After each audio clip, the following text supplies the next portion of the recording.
안녕하십니까. 신의균의 국방TV 데일리 디펜스입니다. 자, 오늘도 아주 중요한 문제 여러분들과 대화를 나눠보겠는데요. 북한이 정말 무력을 극단적으로 증강시키고 있는데 우리 군의 이 작태가 너무 안타깝습니다. 밥그릇 때문에 국가안보, 국민 생명 별로 관심 없는 게 국방부가 아닌가 의심이 들 정도예요. 자, 북한은 대남 타격 무기를 대량 배치하고 있습니다. 자, 그런 정황이 지금 북한발 기사가 나왔어요. 그런데 우리 한국군은 고의로 이런 것들을 뭉개고 우리 국민들을 지켜줄 노력을 안 하는 것 같습니다. 도대체 뭐 때문에 제가 이렇게 흥분하는지 한번 보겠습니다. 자, 북한은 대형 트럭을 제조할 수 있는 기술이 없죠. 여러 가지 기반 시설, 또 이런 수요, 이런 것들이 안 되니까 그래가지고 북한이 이런 것들을 수입했었어요. 중국으로부터 WS51200이라고 해가지고 이걸 벌목용, 이 목재 수송용 트럭이라고 속여가지고 기록에 따라 다른데 6대에서 10대 정도까지 수입을 해와가지고 이렇게 ICBM을 실어 나르는 이동식 미사일 발사대로 개조했습니다. 그렇게 해서 지금 이제 그러면 결과적으로 ICBM 발사를 할 수 있는 이 이동식 미사일 발사대는 현재 한 10문 정도, 10대 정도 있다. 이렇게 볼 수 있는 것이죠. 자, 그러면은 이 10문 정도는 그래 뭐 북한 ICBM 우리한테 안 쏘니까 라고 이야기할 수 있습니다. 그래서 뭐 이거는 뭐 미국이나 신경 쓸 일이지 이렇게 또 생각할 수 있어요. 그런데 이제 문제는 기존의 그동안의 북한의 이동식 미사일 발사대들 텔이라고 하죠. 그 이동식 미사일 발사대들 스커드 미사일, 노동 미사일, 무수단 미사일 이런 미사일들은 전부 한국을 쏠 수 있는 그런 타격할 수 있는 그런 미사일들이고 스커드나 노동 같은 경우는 한국의 전략기지, 즉 공군기지, 레이더기지 이런 곳을 타격하기 위해서 이 공군기지 하나당 스커드 6발씩 이런 식으로 막 배치를 해놓고 타겟팅을 딱 해놓고 있을 그런 정도로 알려져 있죠. 그런데 우리 군과 미군이 파악하고 있는 북한의 미사일 발사대 숫자 이미 나와 있어요. 왜냐? 북한은 트럭이 제대로 이런 대형 트럭이 수입이 안 되니까 그거 다 알고 있어요. 그래서 뭐 예를 들어서 뭐 이제 북한의 이동식 미사일 발사대가 스커드, 노동, 무수단 이렇게 한국을 공격할 수 있는 이동식 미사일 발사대가 뭐 한 100여 대 정도 되니까 그것만 일시에다 타격할 수 있으면은 우리는 미사일 한 발도 맞지 않는다라고 그동안 주장을 해왔었죠. 군에서. 그래서 이제 뭐 그렇기 때문에 미사일 뭐 방어 시스템인 MD 이것보다는 선제 타격 능력 이게 더 중요하다. 뭐 이렇게 이야기를 해왔었는데 그거는 뭐 선제 타격 미사일을 구입하고 하는 그 논리로는 사용할 수 있지만 그러나 선제 타격 못하면 어떡합니까? 또 지금 이 정부처럼 선제 타격을 할 마음이라고는 눈꼽만치도 없는 정부 같으면 어떡합니까? 그 이런 정부라고 해서 공격을 안 받는다는 보장이 있습니까? 그게 없죠. 그러면은 우리는 선제 타격 전략과 함께 그것을 막아낼 수 있는 능력도 있어야 돼요. 자, 그런 상황에서 북한에서 이걸 보여줬죠. 자, 이걸 보여줌으로써 이거 큰일 났다 라는 게 된 겁니다. 왜냐? 보시다시피 이 이동식 미사일 발사 차량 여기에다가 북극성 2형이라고 하는 중거리 탄도미사일을 싣고 왔는데 이 북극성 2형은 아시다시피 고체 연료죠. 그동안의 스커드 미사일이나 노동 미사일은 액체 연료였기 때문에 그 액체 연료의 발사 차량을 동굴에서 끄집어내서 그것을 미사일을 기립시키고 여기다가 연료 집어넣고 산화제 집어넣고 해서 발사 준비 세팅하는데 총 40분이 걸린다 이거죠. 연료를 집어넣어야 되니까. 그래서 우리는 30분만 선제 타격하면 되잖아. 그리고 뭐 걔들 뭐 한 100대 정도밖에 없으니까 그거 한 방에 그냥 우리 미사일 많이 만들어가지고 다 때려버리면 되잖아. 이게 논리였어요. 그런데 이런 식으로 고체 연료를 지금 대량 생산하는 정황을 보여줬죠. 고체 연료는 40분이 아니고 끄집어내어서 바로 그냥 들고 쏴버리면 되는 겁니다. 우리 미사일들처럼. 그래서 우리의 킬체인의 선제 타격이 의미가 없어진 거예요. 그러면 아이고 그거 뭐 한 두세 대 될 거, 몇 대 안 될 거 어떻게 한번 해보지 뭐. 천만의 말씀이죠. 바로 트럭이 아닌 이 궤도 차량에 끌고 나온 이게 문제였던 거예요. 자, 이 차량은 보면 T-62 바탕, 그러니까 북한으로 치면은 천마호 전차, 그 천마호 전차를 느려서 폭을 느린 거죠. T-62와 천마호 전차는 이 보기륜이 이 중간에 있는 이 보기륜이 5개예요. 그리고 이제 폭풍호, 선군호 전차는 더 사이즈를 키워가지고 보기륜이 6개예요. 그런데 그 탱크의 차체를, 똑같은 탱크의 차체를 활용해서 보기륜을 더 늘립니다. 그 말은 뭐냐? 길이를 더 길게 만든다는 것이죠. 폭은 그대로 두고. 그렇게 해서 이 차량을 보면 천마호 T62 그 베이스의 차량인데 보기륜이 8개나 돼요. 당연히 이제 길이가 길어졌죠. 그리고 엔진이 원래 전차는 뒤에 있지 않습니까? 그걸 차를 뒤로 뒤집어요. 그래서 이 앞부분에 엔진이 가게끔 해서 전차를 뒤집어 가지고 그렇게 해서 지금 여기다가 운전석을 갖다 붙이고 이렇게 지금 개조를 했습니다. 북한의 전차가 얼마나 많습니까? 북한의 전차가 물론 뭐 T-34 포함했었지만 어쨌든 3,800대나 있어요. 그러니까 이렇게 미사일 발사대로 개조할 수 있는 그 베이스가 거의 무한정이다 싶을 정도로 많이 있죠. 이게 북한의 이동식 미사일 발사 전력입니다.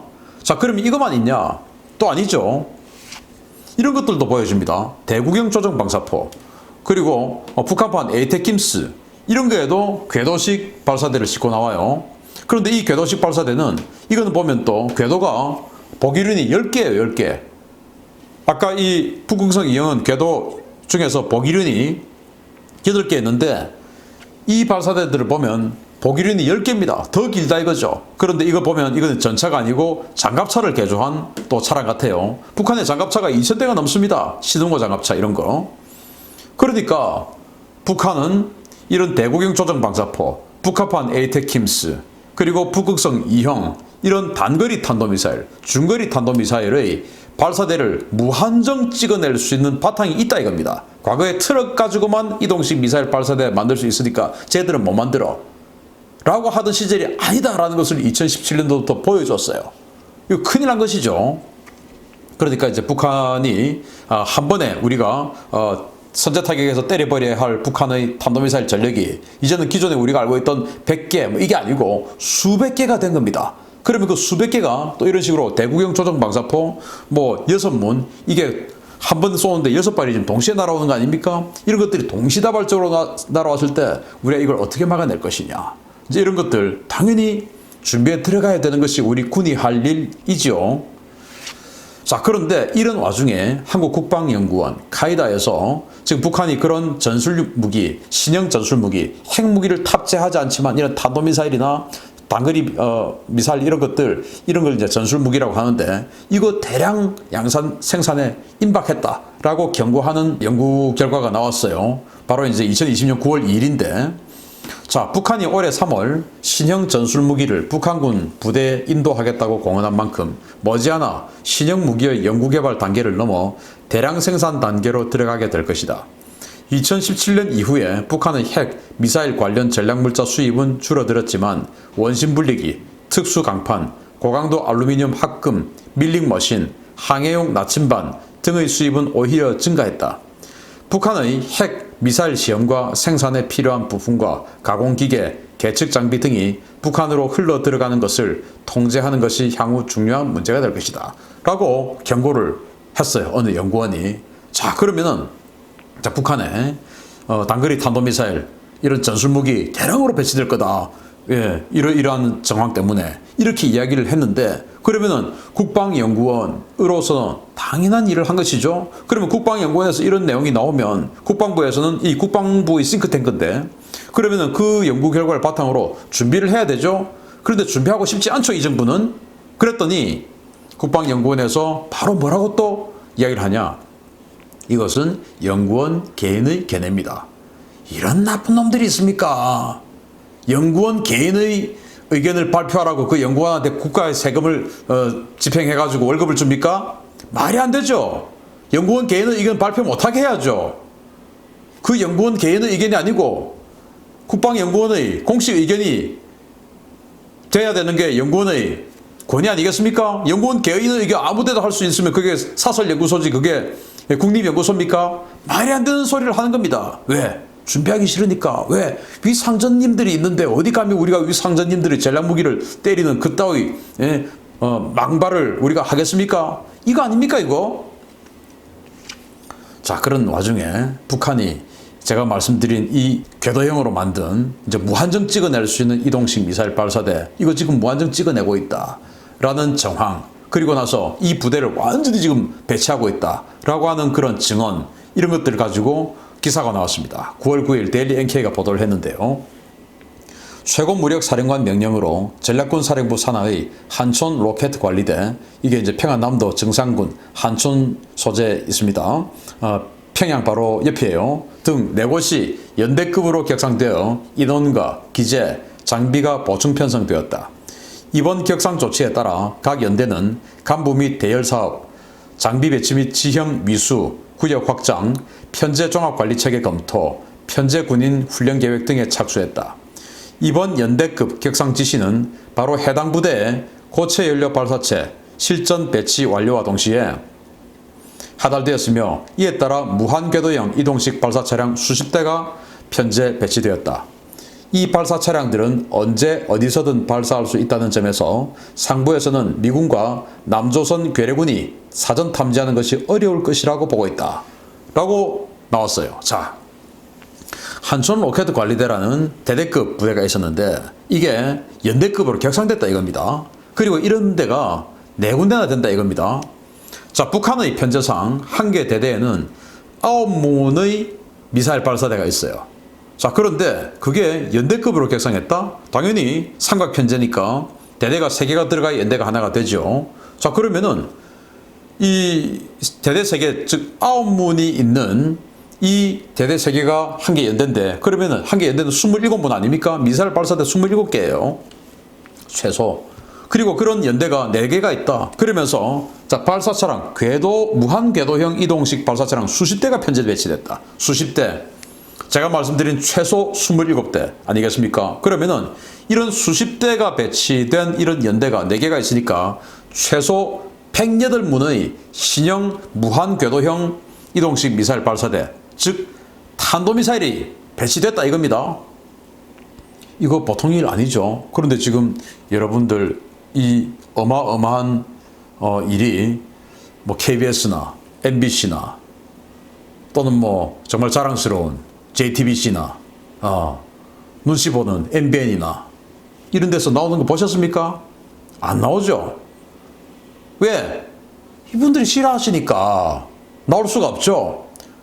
그리고 완전히 그냥 이 노조에게 장악된 YTN이나 연합뉴스 나옵니까? 안 나오죠. 왜? 그분들이 싫어하시니까. 이런 상황이에요. 자, 그러면은 이 북한의 이 이동식 미사일 발사대 가지고 이 북극성 2형을 쏘는 이것만 위협입니까? 아니죠. 그러면서 아까 말씀드린 대구경 조종 방사포, 또 북한판 에이테킴스, 그리고 북한판 익스칸데르, 이렇게 우리 대한민국을 쏠 수 있는 전술 미사일이 너무나 많습니다. 아까 제가 말씀드린 이 108문 이상, 이거는 궤도식 발사대에 국한된 건데, 북한판 익스칸데르, 편심 탄도 비행을 해서 요격하기도 힘든 거, 그건 또 궤도식이 아니고 차량형이에요. 북한이 기존에 가지고 있던 스카드 미사일이나 노동 미사일, 이런 것들 지금 이제 액체 연료이기 때문에 전술적으로 완전히 뭐 사실은 취약하죠. 그래서 그 노동 미사일과 스커드 미사일 퇴역 수순으로 들어가고, 그 대신 익스칸데르나 이런 식으로 전부 이제 고체 연료를 바꾸고 있습니다. 그런데 익스칸데르는 그런 기존의 노동 미사일이나 스커드의 그 발사 차량을 그대로 이어받아서 그걸 가지고 이제 사용하는 것으로 저는 판단을 하고 있고, 그리고 이제 이 북극성 2형 이런 것들은 아까 말씀드린 T-62 천마호 전차를 개량한 그런 궤도형 차량, 그리고 이제 대구경 조정 방사포, 또 그 북한판 에이테킴스, 이런 단거리 전술 유도 전술 미사일, 이런 것들은 이제 장갑차를 보기륜 10개를 만들어서 대폭 길게 만들어서 또 이동식 미사일 발사대를 만들고 이렇게 해서 대량 생산하고 있는 겁니다. 자, 여기 보시면 여기 아까 그 한촌 대대가 있는 그 지역인데 빨간 점이 있는 곳이 평양 옆이죠. 평양 위에입니다. 자, 여기에 지금 이런 부대가 배치되어 있고, 이 부대에서 이 중거리 탄도미사일인 북극성 2형을 쏜 사진입니다. 이 북극성 2형 같은 경우는 사거리가 한 2,500km, 그리고 고체 연료입니다. 그리고 발사 방식 콜드런치라서 발사 직후에 위성의 탐지가 상대적으로 덜 돼요. 이 액체 연료보다. 그리고 이제 액체 연료 그 핫 런치보다. 그리고 종말 속도는 마 8.5, 어마어마하게 빠른 속도로 내려꽂죠. 자, 그러면서 북한은 이 휴전선 가까운 곳에 택티컬 벨트, 그러니까 전술 벨트, 여기에는 이제 대구경 조종 방사포라든지 북한판 에이테킴스라든지 이런 것들을 배치하고, 뒤에 오퍼레이셔널 벨트, 이래서 작전 벨트, 여기에는 이제 지금 이런 북극성 2형 북한판 익스칸데르 이런 것들을 배치를 해요. 이제 여기에 연대급 발사부대를 쫙 배치를 하죠. 그리고 이제 뒤에 이 후방에 산악지역, 개마고원 이런 지역에다가 이제 전략 벨트, 스트래티직 벨트 이렇게 해가지고 여기다가 이제 ICBM 이런 것들을 이제 배치를 합니다. 자, 그러면은 우리는 이 오퍼레이셔널 벨트인 작전 벨트와 앞에 있는 택티컬 벨트, 전술 벨트를 타격하고 여기에서 동시다발적으로 무지막지한 분량이 날아올 이 수량을 요격할 수 있는 능력을 갖춰야 되죠. 그렇지 않습니까? 통일되기 전에는 그 능력을 가지고 있어야 됩니다. 또 그 능력을 갖고 있어야만이 통일이 됩니다. 왜냐? 그 무력이 우리에게 큰 위협이 될 수 없다라는 것이 증명이 되어야 북한이 우리에게 숙이죠. 니들이 아무리 돈 많아봐야 나의 주먹 한 방에 니들 끝이야 라고 하는데, 지금 우리는 돈이 많으니까 니들 끝이야 라고 하는 거하고, 쟤들은 나는 주먹이 세니까 니들 끝이야. 누가 지금 더 강하다? 결판이 납니까? 손들기 전에 결판이 안 나요. 자, 그러려면은 니들 주먹 세다고 나는 방패가 세가서 니들 주먹이 아무리 나를 때려도 난 다 막아내. 그런데 난 돈이 많아. 너 해서 이렇게 이 돈 가지고 이렇게 해가지고 너를 완전히 다 그냥 망하게 만들 수 있어. 전쟁을 하게 되면은 난 네가 쏘는 거 다 막아내고, 난 돈이 많기 때문에 전쟁 지속 능력이 있어. 너는 전쟁 일주일밖에 못하지. 우리는 3년도 할 수 있어. 그러고는 넌 반드시 죽어. 이 명제가 성립이 되어야 그들이 우리를 두려워하는 거예요. 그런데 그 명제가 성립되려고 하면 결국 우리는 그들이 쏘는 탄도미사일을 막아낼 수 있어야 됩니다. 또 단거리 이 전술 무기들, 대구형 조정 방사포, 300mm 방사포 이런 것들 막아낼 수 있어야 됩니다. 그런데 이제 그들은 이런 식으로 어마어마하게 때릴 수 있는 이제 준비를 갖춰왔어요. 저는 수년 전부터 경고를 해왔었습니다. 연구 용역을 통해서 미사일 방어 시스템 이런 식으로 가서는 안 된다. 진짜 해마다 계속 제가 뭐 해마다 계속 연구 용역을 각 군에 해왔었으니까 그 각 군에 계속 주장을 해왔었어요. 그래서 북한이 이런 식으로 가기 때문에, 아까 그 궤도형 발사체 처음 나왔을 때도 지금 북한이 궤도형 발사체가 나왔으니까 이거 천마호 전차 개조한 거다. 그러니까 무한정 찍어낼 수 있다 지금. 그래서 우리의 미사일 방어 시스템 더 늘려야 된다, 이래야 좀 안 된다 라고 연구 영역을 통해서 수차례 군에다가 제안을 했습니다. 자, 그러면서 여기 보면 이 공군 기지, 레이더 기지를 때릴 수 있는 게 전술 유도무기, 북한판 익스칸데르, 북한판 에이테킴스, 그리고 대구경 조정 방사포 이런 거 가지고 우리 한국의 공군 기지와 레이더 기지 때리는 거죠. 왜냐?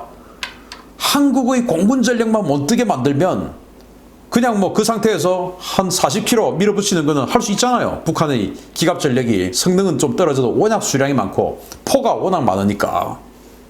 한국의 공군은 서로 전쟁이라는 것은 화력 대 화력의 싸움입니다. 그런데 한국의 화력은 이 육상에 있는 포병 화력도 있지만 공군의 이 하늘에서 내리꽂는 화력이 북한보다 훨씬 강하기 때문에 이 포병 화력이 북한보다 수량도 적고 해서 약한 이것을 하늘에서 때리는 공군 화력이 상쇄를 하고, 그리고 우리가 이긴다 이거예요. 그런데 북한 입장에서는 그러면은 전쟁이라는 것은 뭐 어차피 화력 싸움이니까 한국의 화력을 어떻게 하면 깎아낼 수 있나? 자, 그러면 공군 전투기들만 못 뜨게 하면 돼. 그러면 공군 전투기 못 뜨게 하려면 어떻게 해야 되나? 활주로만 때려 부숴버리면은 공군이 이륙을 못하니까 그 상태를 3일만 유지시켜버리면 아직 거 화력으로 확 방사포 대량으로 쏘고, 그리고는 전차로 밀어버리면은 서울 북쪽까지는 갈 수 있지 않냐? 여러분들 은평구에 또 여기 마포구에 북한 전차 드럭드럭 나타나면은 전쟁할 수 있을 것 같습니까? 다 항복하자, 뭐 휴전하자, 뭐 난리 나겠죠? 그걸 북한은 노리는 겁니다. 그럼 어떻게 해야 되냐? 우리는 그 북한의 단거리 전술 무기들을 막아낼 수 있는 능력을 가져야 돼요. 자, 그런데 이렇게 북한의 위협은 급증하고 있는데 우리 한국 국방부는 단층 방어에 집중하고 있습니다. 북한 미사일 위협은 이렇게 다종화되고 있어요. 너무나 방금 말씀드린 것처럼 수량이 많죠. 대구경 조정 방사포, 북한판 에이테킴스, 북한판 익스칸데르, 북극성 2형, 그리고 SLBM 이런 식으로 계속 다종화되고 있는데 우리는 단층 방어만 해요. 단층 방어만. 한 번 단층 방어만 해가지고 어떻게 그걸 아까 보셨다시피 그 부국성 2형만 해도 종말 속도가 막 8.5인데 이걸 어떻게 막아낼 수 있다고 한 번의 기회에 장담할 수 있습니까? 못하죠. 그러면 여러 번 시도를 해야 되죠. 한 번 실패, 시도해서 실패, 그럼 그 다음에 시도, 또 실패, 그럼 마지막에 한 3번 정도는 우리가 기회를 가질 수 있어야 되지 않습니까? 자, 그런 와중에 우리 국방부가 얼마나 이 말장난 가지고 우리 국민들이 전문가가 아니니까 국민 전체가 전문가 아니잖아요. 그래서 말장난을 가지고 국민들을 속이고 기만하는 이따위 짓을 하고 있는 겁니다. 자, 8월 10일 최신 뉴스예요. 지난달에 나온 뉴스인데 한번 보시겠습니다. 얼마나 지금 거짓말을 살짝 말을 비틀어서 하는지. 그런데 나중에 따지고 보면 거짓말 안 했어. 왜? 그냥 말을 비틀어서 했으니까. 단지 국민들이 어리석어서 못 알아먹은 것 뿐이에요. 뭐냐? 국방부는 복합 다층 방어 체계 구축을 통해 탄도탄 대응 전력을 강화한다는 취지다. 미사일 탐지거리가 확장된 탄도탄 조기경보 레이더 및 이지스함 레이더를 추가 구축해서 미사일 탐지 능력을 현재 대비 2배 이상 강화할 예정이다. 또 패트리어트 미사일과 올해 말 전력화 예정인 중거리 지대공 미사일인 철매2 성능 개량형을 추가 배치하고 장기적으로는 장거리 지대공 유도무기 LSAM 양산 사업에 착수한다. 이렇게 되면 지금보다 약 3배의 요격 미사일을 확보하게 된다. 자, 복합 다층 방어 체계 구축한다. 복합은 맞아요. 패트리어트 3 그리고 철매2 복합이죠. 그런데 다층 방어 체계 이건 또 뭐냐? 다층 탐지 체계입니다. 탐지 체계. 탐지 능력을 현재 대비 2배 이상 강화할 예정이다. 아니, 탐지 능력 좋으면 뭐합니까? 탐지를 왜 합니까? 막아내려고 탐지하는 것이죠. 그런데 탐지해가지고 내지도 못할 것 같으면 그럼 뭐하러 탐지합니까? 차라리 모르고 맞아 죽는 게 낫지. 알고 맞으면 얼마나 겁납니까? 차라리 모르고 맞아요. 그냥 갑자기 그냥 번쩍하고 가는 건데. 알고 지금 뭐 10초 후에 우리는 죽어요. 8초 후에 죽어요. 10초 후에 죽어요. 방송할 일 있습니까? 그걸 왜 지금 탐지합니까? 막지도 않을 거. 그거 지금 다층 탐지한다는 거예요. 이지스함에 레이더 설치하고. 그린파인 레이더 추가로 구매하고 해가지고. 구매는 왜 자꾸 합니까? 돈 들여서. 막지도 않을 거. 막아야죠. 근데 그거 하기 싫다 이거예요. 왜 안 하냐? 밥그릇. 방산업체의 밥그릇. 각 군의 밥그릇. 이 밥그릇 때문에 이거 진행이 안 되고 있는 겁니다. 정말 나쁜 자들이에요. 자, 이렇게 주장합니다. 이걸 제가 이제 연구 영역에 썼던 그 파일인데요. 패트리어트 3 그리고 SM6 이런 것들을 가지고 저층 방어 그리고 사드를 가지고 중층 방어 그리고 SM3로 고층 방어 이런 식으로 한 3번 정도는 우리가 역용할 수 있는 능력을 가져야 된다. 이렇게 주장을 쭉 해왔었고 그걸 군에서도 인정해요. 그러나 실행은 하지 않아요. 왜냐? 밥그릇들이 들어있으니까. 방산업체의 밥그릇. 아니 LC입니다. MC입니다. 좋아요. 개발해서 국산으로 하면 좋죠. 그런데 그 사이에 그 공백 기간에 우리의 위협은 어떻게 할 거냐 이거예요. 자, 이것도 정말 제가 참 지금 생각하면 정말 분노가 치밀어 오르는 상황인데요. 자, 대구경 로켓 대량 배치하는데 한국형 아이언돔은 밥그릇이 먼저다 라는 주제로 제가 글을 적었습니다. 8월 10일 한국경제신문이 보도를 했는데, 자, 국방부가 10일 2021년에서 2025년 국방 중기 계획을 확정하고 향후 5년간 방위력 개선비에 100조 1천억 원, 전력 운영비에 200조 6천억 원 등 총 300조 7천억 원을 투입한다. 초대형 방사포 등 북한의 전력을 강화하고 있는 방사포 공격에 대응하기 위해 자체 개발 방어망인 한국형 아이언돔 개발에 나서기로 했다. 국방부 관계자는 기존 적의 미사일 방어 체계와 별도로 북한의 방사포 공격으로부터 수도권 및 핵심 중요 시설을 방어할 수 있는 장사정포 요격 체계를 자체 설계 개발할 것이다 라며 2020년대 후반 또는 30년대 초반에 전력화하는 것이 목표다 라고 밝혔다. 이 관계자이 정말 나쁜 놈입니다. 지금 보셨듯이 지금 북한은 벌써 연대급으로 그 작전벨트에 배치를 했고 그 앞에 전술벨트에 어마어마하게 많은 초대형 대구형 방사포를 배치를 해놨습니다. 이거 때리는 데가 어디냐? 공군기지를 때려요. 레이더 기지를 때려요. 그런데 2013년도 이 무렵에 육군하고 공군이 서로 밥그릇 싸움 하느라고 지금까지 허송세월 했어요. 무슨 밥그릇이냐? 공군은 아이언돔 사자, 육군은 만티스, 독일제 만티스를 사자. 그래서 이 방공부 부대는 어차피 적어도 방어망이니까 육군이 가져야 돼. 공군은 아니 지금 아이언돔이 최고인데 아이언돔 사야 되지 않느냐? 그리고 공군기지 방어해야 된다. 이걸 당시에 그때는 진짜 진행될 뻔했습니다. 육군하고 공군하고 정말 심각했어요. 서로 밥그릇 싸움 하느라고 흘러갔습니다. 그리고 지금에 와서 지금 이제 북한이 대구경 조종방사법 이런 거 빵빵 보여주니까 이제 큰일 났지 않습니까? 그래서 아이언돔 긴급 도입하겠다라고 지난 6월 달에 보도가 한번 나왔었습니다. 그러다가 갑자기 뭡니까 이런 같은 그런 회사들의 사료를 받아먹는 놈들이 있어요. 그런 놈들이 기사 몇 번 딱딱 적더니 그리고 나서는 여기에 또 이렇게 나옵니다. 국산 개발하겠다. 2030년대 초반까지. 10년 후까지 10년 후에 김정은이가 살아있을지 북한 체제가 그대로 있을지 누가 압니까? 지금이 제일 위험한데 10년 후까지 그러면 우리는 손 놓고 10년 후까지는 때리면 맞아 죽고 제발 안 때리기만 바라고 이렇게 있어야 됩니까? 이거 정말 나쁜 놈들 아닙니까? 물론 국산 개발해야죠. 그러면 10년까지는 어떻게 할 거냐? 이 대책이 있어야 되는 거 아닙니까? 저는 6년 전부터 이걸 경고해왔어요. 방송처럼 계속해서 6년 전에 300mm 방사포가 처음 나왔을 때 저거 타겟은 우리 공군기지다. 공군기지 방어해야 된다. 아이언돔 갖다 놔야 된다. 계속 셀 수도 없이 이야기하고 연구 영역에도 셀 수도 없이 주장했었어요. 군에서도 인정했지만 안 합니다. 왜? 밥그릇이 아니니까. 서로 간에 싸움하니까 숟가락 놔야 되니까. 이 위험만 있으면은 방산업체에서 우리가 할게 숟가락 탁탁 들이대고 그게 예벽들 가가지고 막 로비하고 그러니까 맞아 다 또 논리들 그렇게 하고 사료 받아 먹는 이놈들이 또 그 기사 쓰고. 자, 군에서 말이죠, 모르고 이때까지 대응 안 했으면 무능하죠. 그런데 몰랐을 리가 있습니까? 방송 출연 그만큼 말해야 이야기했고 연구 영역에 그만큼 주장했고 제가 하지 않아도 저 외에도 많은 사람들도 그렇게 이야기했고 그리고 모를 리가 있습니까? 자, 그래서 알고도 대응 안 했으면 뭡니까? 적을 이롭게 했죠. 적을 이롭게. 그게 뭡니까? 이적 행위. 우리 군에서 적을 이롭게 하는 이적 행위를 하는 자들이 자기 밥그릇 때문에 너무 많다 이겁니다. 이런 군대 신뢰할 수 있습니까? 우리 대한민국 국군 아닙니까? 국민을 위한 군대. 이게 신뢰할 수 있는 국군입니까? 자기 밥그릇을 위한 군대입니까? 밥군이네, 밥군. 이런 나쁜 밥군들 바꿔야 됩니다. 마치겠습니다.